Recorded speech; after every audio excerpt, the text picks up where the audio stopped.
So when I made the last video talking about culture shocks, things that I didn't expect when I came to Russia, or things that surprised me, after making it I realised there was quite a few more things that, well, shocked me when I first came here. So I thought I'd make a part 2 to this video. The dogs around this area love to bark. This dog is about 100 meters away, but he can hear my English voice and he just starts going. So anyway, today has been the first warmish day of the year.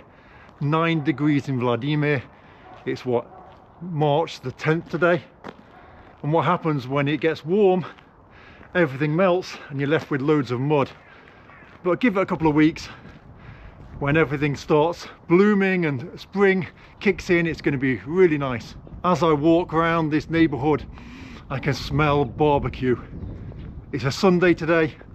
Everyone's been barbecuing. You can smell it in the air. It's oh, this is Russia, right? In the UK, barbecues aren't really a thing, are they? This is one of the things that shocked me when I first came to Russia, this barbecue culture. Shashlik it's called, and perfect. So one culture shock that I, well, completely missed out last time when I was talking about traffic cameras on the roads and traffic police, was that in Russia, if there's traffic police ahead, or there's a camera hidden around the corner or something like that, the cars travelling in the other direction opposite you will flash their lights to let you know to slow down. That is something that used to happen all the time, because there used to be a lot more people standing on the street, a lot more traffic police guys standing on the street. Not so much now. But still, when you're driving somewhere, you know, you're going on holiday, you can expect to get quite a few speeding fines, because when you go through a village, it can go down to 60 kilometers an hour, then to 40, perhaps even 20. And also your number plate shows the town that you're living in, you're registered in. For Vladimir, it's 33. So if you're going on holiday to a completely different region, the police can see what town the car is from. And obviously, if you're not a local, then there's more chance that you're going to get pulled over. And so it's really great that the people traveling in the opposite direction just flash the lights. And of course, everyone does it to warn, so you don't get a speeding fine. It's kind of like a people versus the police almost. So one thing that shocked me when I moved from the UK to Russia is drinking water. In the UK, we all drink from the tap. And sometimes we have these little special kind of jugs that we put in the kitchen that kind of filters the water a little bit, maybe to make it softer or something.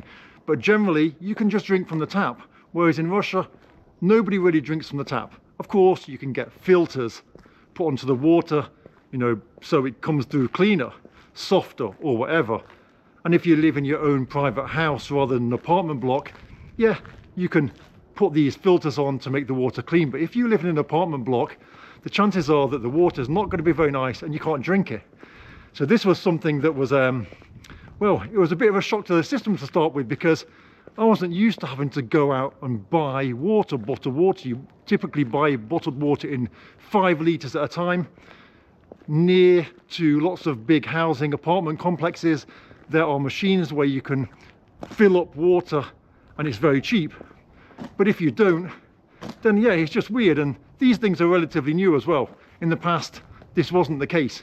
You had to literally go and buy 5 litres of water at a time, or go to one of the many spring water places in the town and fill up your spring water, and that's for free.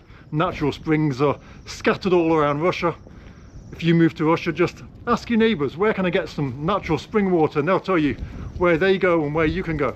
The next shock to my system was beer shops. This is something that's incredible. I don't know if they have these in the UK now, or if they have these in your country, but beer shops are incredible. It's basically a takeaway pub. So just like you have fish and chips takeaway or Indian takeaway, you have beer pubs takeaway. And so it's a little shop that has loads of different beers on tap. You can go there, you can ask for, you know, half a litre, a litre and a half. They fill up in a bottle for you and you take it away. And then also they have different types of little edibles that you can eat, that go alongside the beer. So bits of fish, nuts, all that kind of usual Russian Zakuski they're called. And they're just things like appetizers that you could eat alongside your beer. These are really cool, and this is perhaps an amazing business that would be great in the UK. In Russia, they're scattered all over the place, and you can literally go out and buy beer on tap rather than buying cans of beer. The next shock for me was something they don't really have much of in Russia, something they're starting to have more of, but it's not really a thing, and that is sandwiches. In the UK, me being from the UK, right, you can go to any kind of Greggs or perhaps your local, what's it called? I forget English words all the time. Your local bakery, choose your bread, choose your filling, your condiments. They make you up a nice sandwich for you, and it's an amazing way to, well, you know, get through the day. If you're working and you've got your hour lunch break, you can take packed lunch with you. Now, of course, you can do the same in Russia. In the past, they didn't really have bread that was suitable for sandwiches, because sandwiches weren't a thing. Now, obviously, now we have lots of bakeries and lots of different types of bread, so it's kind of completely normal.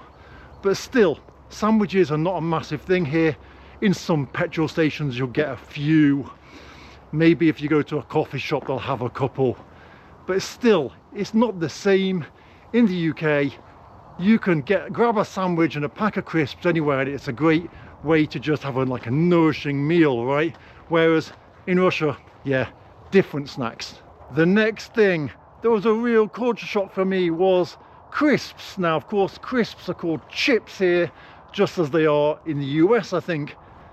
But you cannot get salt and vinegar flavour. I expected that everywhere around the world they would have salt and vinegar crisps.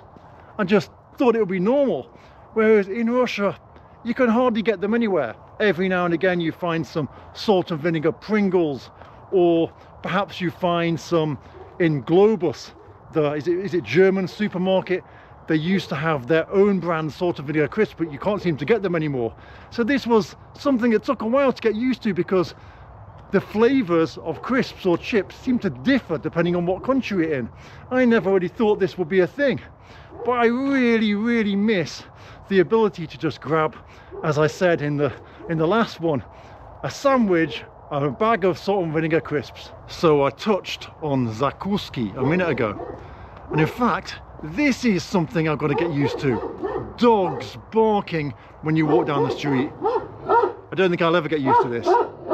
So the next shock for me is this Zakuski, this appetizer called sala. And basically, it's pork fat. Russians love pork fat, and it's really weird. It's like a piece of lard almost. They freeze it. Probably not as bad as lard, right? I'm over exaggerating a little bit. It feels more like meat, but it's not. It's literally fat. You put it in the freezer, you take it out and you cut it into slices, and you eat it almost frozen, and it's kind of nice just to eat, but it's not nice to eat. Russians love it. I do not, and I've actually put this in my Russia's Worst Foods video that I've been making slowly.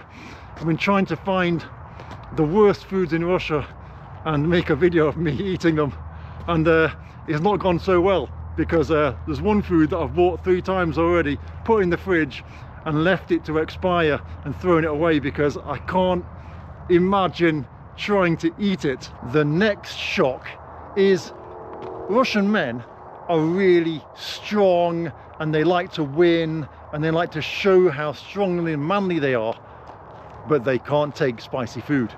And it's pretty funny, because they're just not used to spicy food, right?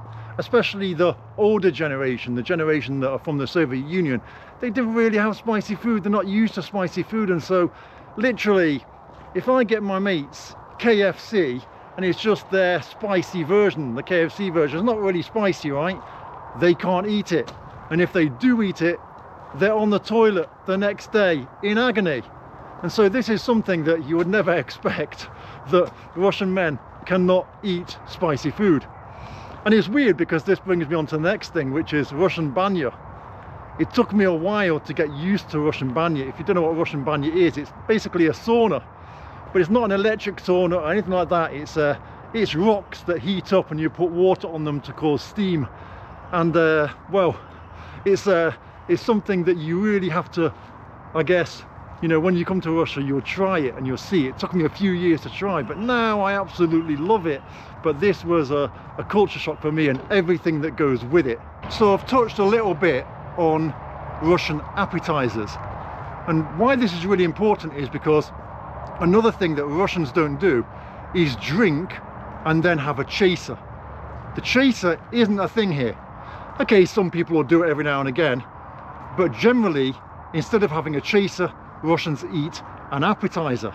And there's loads of different appetizers, and literally if you're going around to your friend's house and you're just going to have a beer, his wife or girlfriend will run along and empty the fridge and fill the table with loads of different appetizers. And appetizers traditionally are things like sausage, cheese, bits of fish, things like that. But an appetizer can be anything from pickled cucumbers and tomatoes to almost a full course meal, salads, anything really. There's always some sort of appetizer that can be made. Russian drinking culture is, well, it's really different, and it's something that takes a while to get used to, because in Russia, every time you drink, you say a toast. And it's a little bit strange because you're not used to this. Coming from the UK, we pretty much never toast. Maybe on someone's birthday, at the beginning, someone will say, I would like to say a toast and say happy birthday to someone, but that's about it.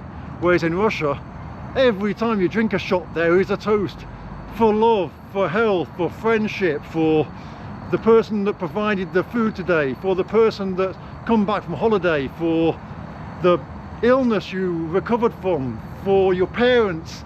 And there's an order to it, and it's really weird, and it takes a while to get used to. And I remember when I went back to the UK after being in Russia for a year, and it was someone's birthday, and I was trying to toast, and they thought I was giving them the drink, and I was like, let's toast. They're like, no, I don't want your drink. I was like, I'm not giving you the drink, I'm trying to say a toast. And so this is something that took a while to get used to. The next thing that really frustrates me about Russia, that I still cannot get used to, is when people build a house, they leave the building materials everywhere. Russians have a mentality that they don't want to throw things away, and so they keep them. But they don't really want to keep them on their land behind the wall where their garden is, because, well, it's not nice to look at. So instead, they keep them this side of the wall, on the road, next to the road, in the garden, where everyone can see them, and it's not very nice. And you'll see houses that have been built 10, 20 years ago, and the waste is still outside the front of the house for everyone to look at, and I think it's so frustrating. Now, I understand that the little bit of land before their fence is still their land, so it's not like they're just dumping it on the road, but quite often they do dump it on the empty plot of land opposite the house, and it's so frustrating. It really, really is frustrating. And it's not just private builders that do this, it's owners of apartment blocks, apartment complexes. These dogs drive me crazy. That is something I'll never get used to. But people will build a company will build a whole apartment complex, and they'll leave the building materials everywhere. It's very frustrating, very, very, very frustrating. And so the final two customs that you've got to understand when you come to Russia, shocks, are if you go on a date, you as the man pays, always, no questions asked. Even if I go on dates with my friends, right, not dates, but just out for dinner with my friends that are women, I always pay. Be a gentleman, pay, always. Don't expect the woman to pay. This is a must.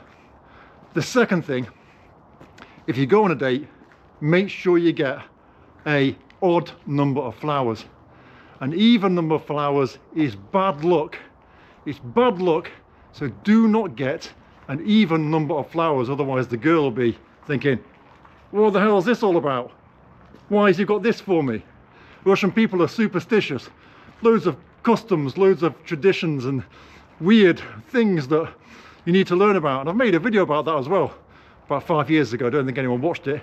If you want to, go and check it out. I'm sure there's a lot more of these customs that, you know, were difficult for me to get used to.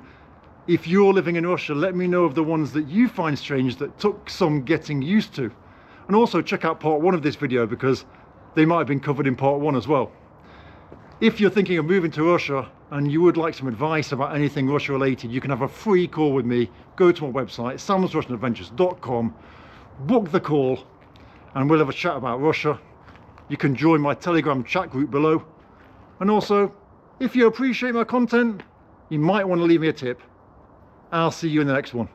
Take care.